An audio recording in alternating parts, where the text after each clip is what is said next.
are magnificent, at the heart of the pageantry is a simple message: service. So, Prince William has gone full scorched earth behind palace doors, and the fallout has triggered a silent war inside the institution. The entire scandal detonated inside the Royal Horticultural Hall, a place usually known for predictable quiet and dull afternoon engagements. Princess Anne was moving down her line of dignitaries, carrying out her duty, as she has done thousands of times, without single complaint or public misstep. But what started as a routine charity showcase for rural development turned into the kind of raw public disrespect that royal protocol exists specifically to prevent. The real detail that should stop you cold, however, is not the confrontation itself. It is what was waiting in the room before the first word was even spoken. A freelance photographer was already in position near the main display before anyone stepped onto the floor. His lens was trained directly on Princess Anne, his shutter running in a hall where every single guest list had been checked at the door. Someone knew what was about to happen in that room, and someone made sure there was a camera there to capture it. The attack was not an accident, and it was certainly not an emotional lapse in judgment. It was a calculated, pre-planned ambush designed to strike at the very heart of the royal hierarchy. Princess Anne was standing by the primary exhibit in her structured navy coat, wearing her signature brooch. She was looking at a display of local produce, completely focused on the schedule. Her calendar is always packed. Year after year, she sits at the very top of the official engagement counts. She is the one who turns up in the pouring rain to open a shed for a farming charity and never asks for a headline. Everything in that hall was moving smoothly until the side entrance opened. Laura Lopes, Camilla's daughter, walked directly into the room. The first thing that raised immediate red flags was her presence on that floor. She was not on the official guest list for the main stage, and she was not supposed to be in that section of the building at all. But she did not wander in looking lost. She did not ask security for directions. She moved through the crowded floor with singular purpose, positioning herself just a few feet behind the Princess Royal. Then, she waited. She waited for a sudden gap in the ambient noise, waiting for the room to fall quiet enough so her voice would carry across the entire hall. When the moment arrived, she stepped forward. She did not bow. She offered no traditional greeting. Instead, she spoke in a sharp, elevated tone that cut straight through the room. She told Princess Anne that the recent changes to the royal estate funding were a personal insult to her family. Sit with that image for a moment, because the structure of the scene matters far more than the actual words spoken. A woman who was never invited to the main stage walks up to the hardest-working senior royal during an official state function and airs a private financial grievance out loud. She does this in a room full of reporters, with a hired camera already pointed at the two of them. Why would anyone risk everything on a public floor like that? Who gave her the confidence to step across that line? Hi viewers, do you think Laura Lopes went too far by confronting Princess Anne in public, or was she right to defend her family? Drop a quick yes or no in the comments below, and make sure to subscribe to Royal Family Series for more deep dive updates on this unfolding palace battle. The way Princess Anne handled the next 10 seconds shows exactly how she has survived inside the monarchy for 5 decades without a single scandal attached to her name. She did not flinch. She adjusted her gloves slowly. She stood completely still for 3 full seconds while the room fell dead silent around her. Everyone present instantly understood that an unwritten line had been crossed. Then, Anne turned her head with absolute, freezing composure. She did not acknowledge the accusation. She said nothing about estate funding, and she did not defend her record. Instead, she looked past Laura and asked the head of the security detail if the guest list for the afternoon session had been properly verified. It was a dismissal so fast and so surgical that it stung deeper than any argument ever could. Arguing would have made them equals in that room, and Anne refused to grant her that standing. Laura's face turned bright red as she stepped even closer. She accused the Princess Royal of hiding behind outdated protocol. She claimed Anne was orchestrating a secret financial audit, specifically to target Camilla's inner circle. She shouted that everyone knew about the private meetings happening behind closed doors with Prince William. Her voice echoed across the high ceilings of the hall. Reporters at the back stopped pretending to look at agricultural displays and immediately reached for their notebooks. And right then, the sound of the camera shutter became unmistakable. It clicked continuously over the sound of the light rain hitting the glass roof. The photographer was capturing every single second of the confrontation. Anne calmly signaled her personal protection officer.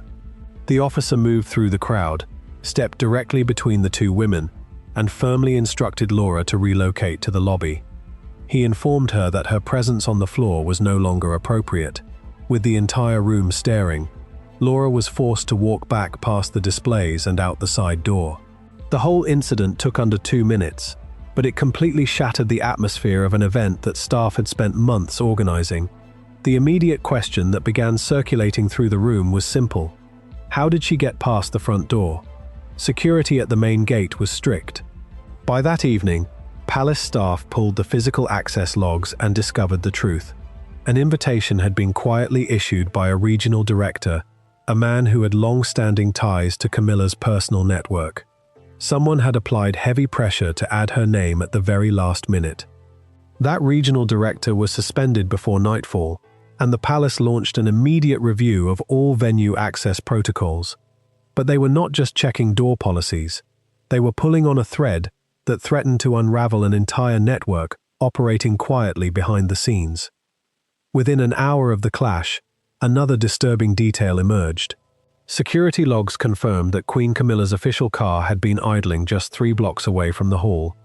It sat there for 15 minutes and pulled away the exact second Laura was escorted to the lobby. Was it just a coincidence, or was someone waiting for a signal that the job was done? Prince William heard about the altercation while sitting in the middle of a strategic conference call inside his private office.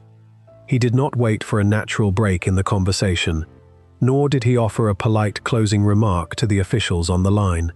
He ended the call instantly.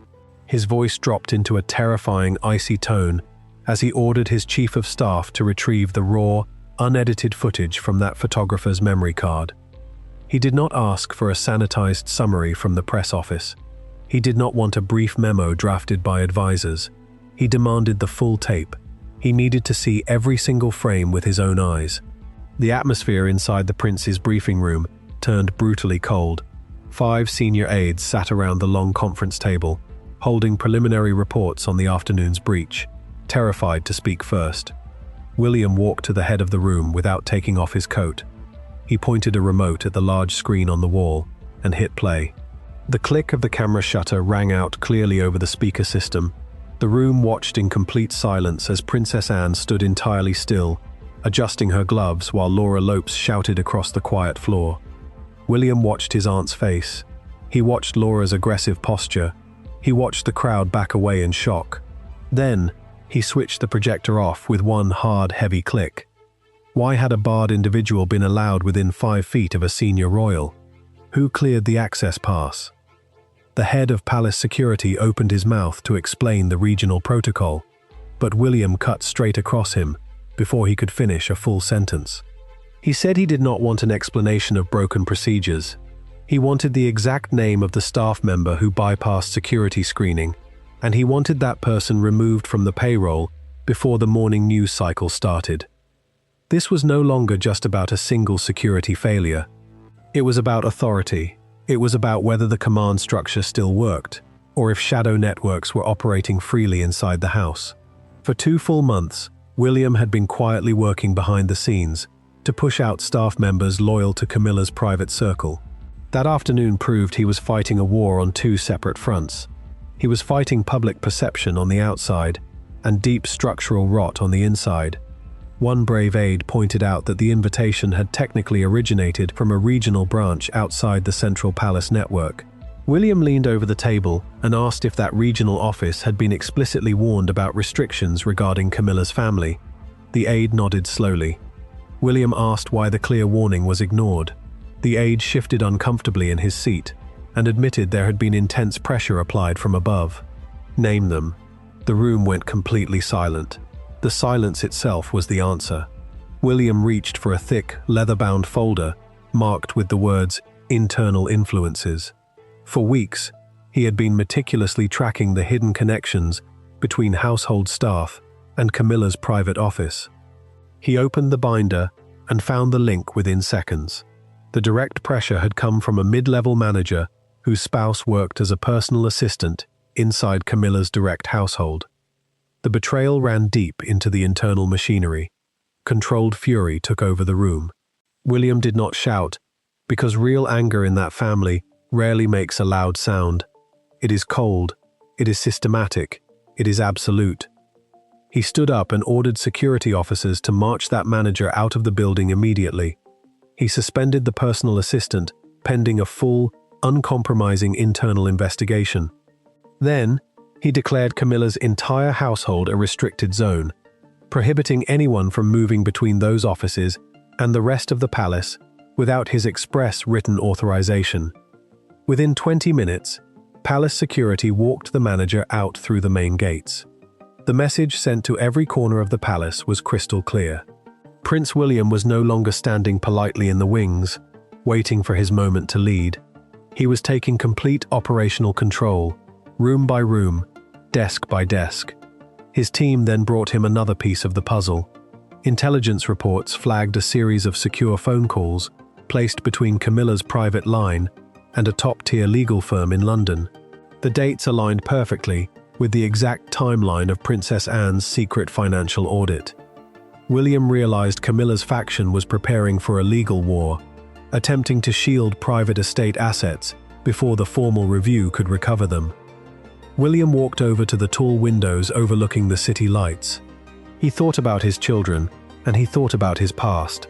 A photographer positioned with a clear line of sight to a royal woman is not just an abstract security concern for him. William was only 15 years old when he walked behind his mother's coffin through the crowded streets of London in September 1997. He learned at 15 what a lens pointed at a distressed royal woman is worth on the commercial market. So when he sat in that briefing room and heard that shutter clicking over the rain, it landed as something far deeper than a breach of decorum. It hit an open, unhealed wound. He turned back to his team and declared the next 48 hours would be total containment. No leaks, no public statements. Anyone caught speaking off the record would face immediate legal termination. He picked up his phone and called King Charles directly. He did not ask for permission.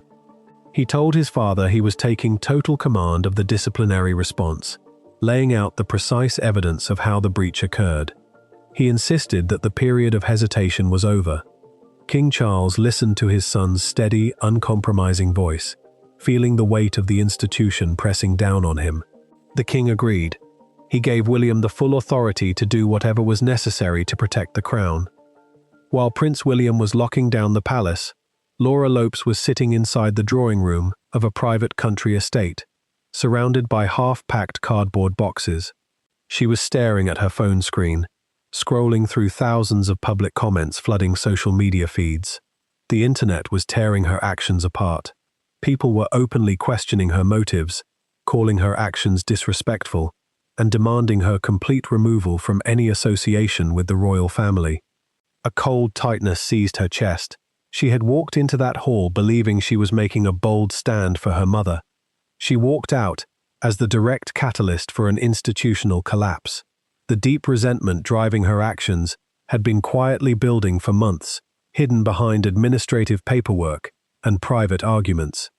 It started when Camilla's private staff members were reassigned to central pool operations. It grew when official travel budgets were slashed without warning. It became deeply personal when royal protection details were quietly withdrawn from Camilla's children and grandchildren. Laura and her family had enjoyed the warmth of the royal umbrella for years. Her mother's grandsons had walked prominently in the historic coronation procession at Westminster Abbey, standing before the world as official pages of honor. They had been inside the inner circle. Now, without any public announcement, they were being treated like unwanted guests who had overstayed their welcome. Her brother walked into the room holding a formal letter from their bank. Their private accounts were officially placed under financial review. The bank was demanding immediate verification for every single transaction exceeding £5,000. Princess Anne's audit had moved beyond palace boundaries and was now tearing through their personal financial lives. Laura looked around at the packed boxes. They had been given a strict deadline to vacate the estate offices by the end of the week. Every privilege they had taken for granted was disappearing right before their eyes. But the question haunting her throughout the night was about her mother. Why hadn't Queen Camilla protected them? Laura expected her mother to use her elevated title to force a compromise. She expected the king to step in and shut down William's aggressive moves. Instead, Camilla had gone entirely silent. She had retreated to her private residence, becoming a ghost within the palace walls. Laura sat in the dim light, wondering if her own mother had decided to save her own royal standing at the direct expense of her children. A quiet knock at the door broke the silence. A courier delivered a sealed package, sent directly from Camilla's personal legal team. Inside was a formal letter of advice. It instructed Laura and her family to maintain total, absolute silence. It warned that any further public actions or media statements would result in immediate, permanent legal severance from the royal estate. This was not abandonment. It was a desperate plea for survival. Camilla was not throwing her children aside. She was trying to keep them out of a courtroom. William's forensic team had uncovered severe administrative irregularities during the audit, and he was quietly assembling a file that could be handed over to legal authorities. The audit had tracked a series of unexplained fund transfers running through third-party management firms. Laura read the legal document, feeling the brutal reality of their situation settle in. They had grown careless over the years, operating under the assumption that the royal shield would protect them forever. They had treated the monarchy as a private resource, and someone had finally started counting every single penny. Then came the realization that broke whatever confidence she had left. She tried calling her contact at the firm managing their private trust accounts. The line rang dead. The number had been disconnected entirely. Prince William had reached far beyond the palace gates, dismantling the external machinery that sustained their private holdings. Laura walked to the window and looked down the long, empty driveway. The royal security vehicles that had sat at the gate for years were gone. The protection had been stripped away completely. Without the royal surname to shield them, they were exposed to the full force of public scrutiny. She tried calling her mother's private line one last time, only to be sent directly to an automated voicemail system. The isolation was absolute. She knew that any move she made now would be logged, analyzed, and used against her family. William controlled the throne, the legal team, the press office, and the narrative. She was playing a high-stakes game that had already been decided. Meanwhile, inside a windowless basement room at Buckingham Palace, the communications team was losing control of the story.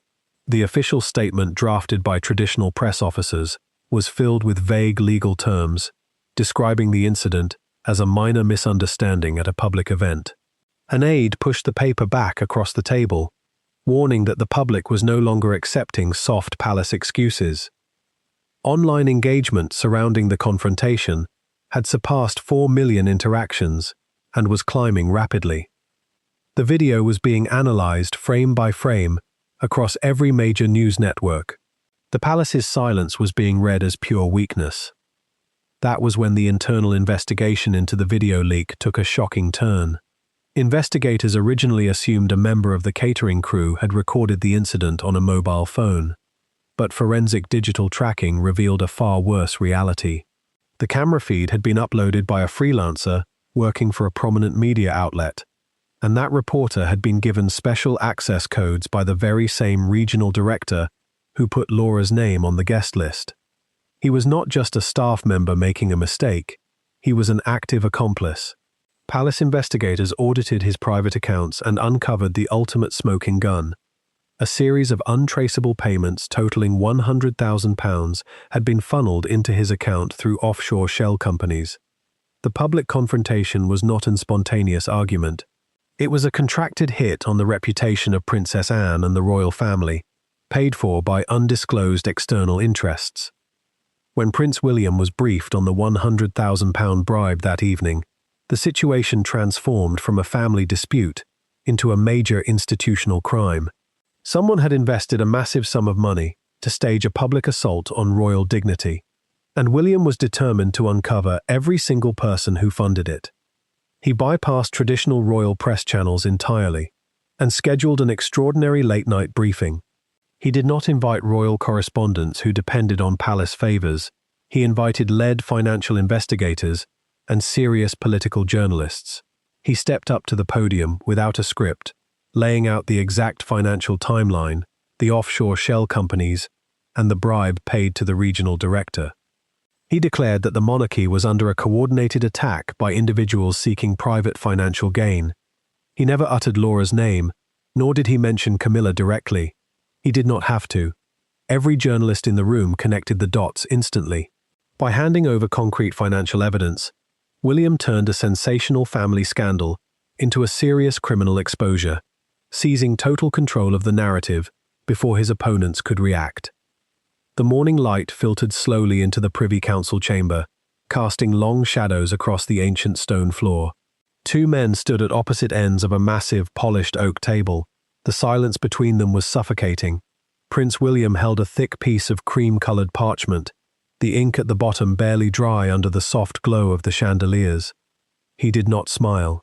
He did not offer a comforting gesture. He slid the document down the length of the table toward his father.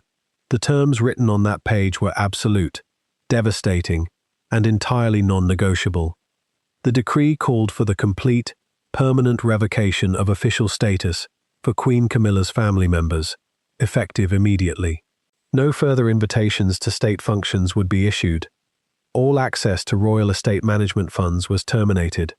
Every remaining connection between her private circle and the household payroll was cut off without exception. It was not a suggestion. It was an uncompromising act of institutional self-preservation. King Charles looked down at the paper resting in front of him.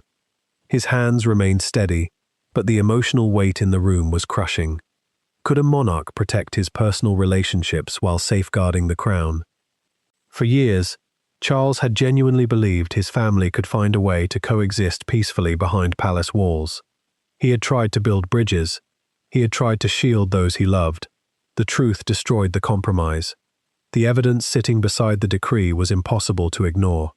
The forensic financial trail. The shell companies. The £100,000 bribe wired to a compromised regional director to engineer a public attack on Princess Anne. It was no longer a matter of private family tension. It had become an existential threat to the integrity of the monarchy itself. Think about what that moment meant for the king. He was being forced to choose between the emotional peace of his home and the survival of the institution he had sworn to protect. Charles traced the gold royal seal at the top of the parchment with a slow, deliberate finger. He looked up across the long table at his son. He did not find anger in William's eyes. He found something far more formidable, the cold, unyielding resolve of an heir who understood that duty must always come before sentiment. Charles picked up his fountain pen, leaned over the table, and signed his name at the bottom of the decree. He signed it without uttering a single word of defense. A palace courier was dispatched immediately, carrying an official copy of the decree directly to Queen Camilla's private country residence. Inside Buckingham Palace, senior staff braced for an immediate firestorm. They waited in tense silence for the telephone lines to explode. They expected frantic calls from legal representatives, public statements of defiance, or an urgent demand for a private audience with the king. The hours passed agonizingly slow. Noon came and went. The sun began to set behind the palace gates, and the king's private telephone remained completely silent. Late that evening, the courier returned through the palace gates holding a small silver presentation tray. Resting on the tray was an opened, empty envelope. Inside was nothing more than the formal receipt of delivery, bearing Camilla's signature in clear, unwavering script. No written objections, no angry phone calls, no legal threats, no pleas for compromise. That empty envelope sent a cold wave of anxiety through the upper corridors of the palace. Silence, inside the world of royal politics, can be far more dangerous than open fury. Camilla had spent over 40 years navigating public hostility, intense media scrutiny, and deep institutional resistance to secure her position. She had stood beside the king during his coronation, watching her own grandchildren walk as pages of honor at Westminster Abbey. Now, faced with the total exile of her family from palace affairs, she chose absolute, chilling silence. Security reports confirmed that by midnight, Camilla's personal items had been quietly packed and removed from her official palace quarters. The rooms were stripped clean. She had retreated deep into her private estate, completely separating herself from the daily operations of the household without issuing a single word to the press. Prince William stood alone by the high arched windows of his office, looking out over the dark, rain-slicked courtyard. By every official metric that could be measured, he had won. He held total operational control of the household. He had secured his father's full backing. The compromised staff members had been purged, and the criminal investigation into the offshore bribe was moving forward rapidly. Yet as he stood in the quiet room, the triumph carried an unmistakable darkness. He had saved the institution from internal subversion, but the personal bonds within the household were shattered beyond repair. He had proven that he would not hesitate to dismantle any threat to the crown, regardless of who stood in his path. Do not mistake this quiet aftermath for total victory. Camilla's complete withdrawal is not a surrender. It is a strategic retreat. A seasoned political player who has survived decades of royal turmoil does not simply walk away from the board when the stakes are this high. She has stepped back into the shadows, watching, waiting, and calculating her next move, while the institution attempts to regain its balance. The physical confrontation in the hall may be over, but the silent war behind palace doors has only just entered its most dangerous phase. The crown stands alone tonight, and the quiet coming out of that private estate is the loudest sound in Britain. Thank you for watching this special breakdown on Royal Family series. If you want to stay ahead of every major revelation and strategic shift inside the palace, hit that subscribe button right now and turn on all post notifications. What hidden documents were uncovered during the final sweep of the estate offices? And how will Prince William respond when the criminal investigation reveals who authorized the original offshore transfer? Drop your thoughts in the comments below and make sure you do not miss our explosive next episode on Royal Family series.